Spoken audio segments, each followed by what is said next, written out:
An Iranian missile killed 4 civilians and injured 6 others near the US Consulate in Iraq. Iran's Revolutionary Guard said it intended to fire at an alleged Israeli spy headquarters and at targets believed to be linked to the Islamic State in Syria. The U.S. State Department condemned the move, calling it, quote, reckless, and said it, quote, undermines Iraq's stability.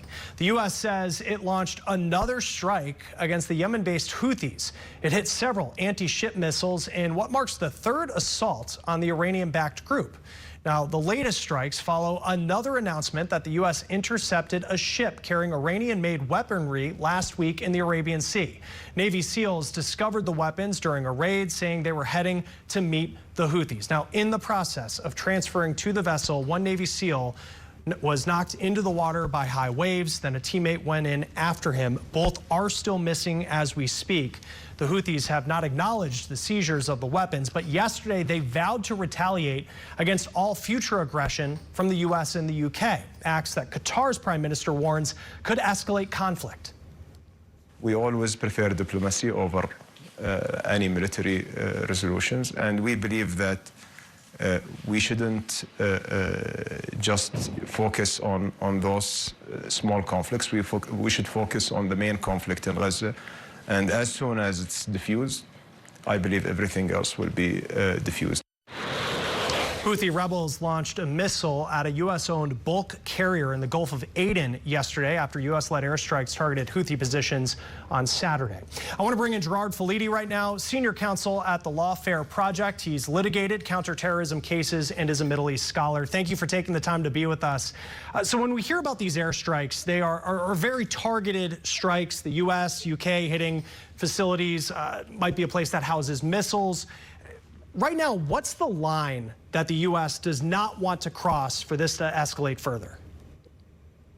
Well, that is exactly the line. The U.S., the U.K., and our allies are looking to hit military targets, not civilian ones. They're not looking for regime change. The line is to hit command and control structures, weapons storage facilities, to interdict, as we saw last week, shipments of weapons to the Houthis, but without involving in regime change or to targeting the leadership of the Houthis. It's basically to keep them in check and prevent further attacks, but not to change the regime. What are these strikes doing to Houthi capabilities? As far as we know, they're degrading Houthi capabilities. When they don't have radar systems, they can't accurately target vessels. When they don't have missiles, they have nothing to launch. However, it's worth pointing out the Saudis and the Emiratis fought with the Houthis for years and did no further to destroy basically their military capacity than what we're doing now. So this is not an easy task. The Houthis are well armed and have good sources of weapons. Yeah, and the Houthis, as we have said, backed by Iran. The Houthis say they have launched these attacks as a response to the war between Israel and Hamas. But they've really put a target on their back here. The United States, the United Kingdom now going at their infrastructure. What do the Houthis get out of this? The Houthis get 2 things. One, they get diplomatic recognition effectively because we're talking about them as the leaders of our country, the rulers of our country. We're talking about Qatar wanting to enter into a deal with them, to negotiate with them. That's recognition that they didn't have before. But the other thing is the Houthis are not doing too well internally. Managing Yemen proved harder than they expected. There's a lot of internal discord and strife. And this is a distraction effectively from what's going on internally, from the destruction of their economy, by pointing to Israel and the United States as enemies instead of dealing with domestic issues. And now, so we see the United States walking this fine line. They'll launch targeted strikes. The Houthis respond, continue to attack ships in the Red Sea. How does this end? Well, it ends when we've degraded their capability sufficiently that no more rockets are flying, or it ends with, unfortunately, regime change. This could be when the Gaza situation settles down, the Houthis no longer fire missiles, but it could also be what we saw in Yugoslavia in the 1990s, where targeted raids, targeted demonstrations of our military might turn into regime change. So it really depends on the Houthis and their willingness to accept more punishment for their aggression. And to your point, I mean, Saudi Arabia has been in conflict with the Houthis long before, we saw to see these issues in the Red Sea.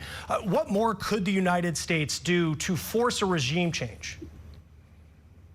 Diplomatic pressure, and for one thing, to make sure that we have sanctions imposed. We need to reimpose sanctions to effectively block transit to Yemen of more goods and services that provide help to this terrorist group, to block shipments of weapons, to basically strangle their ability to carry out more attacks. And that's something that will require, again, working with our allies, not just doing it alone.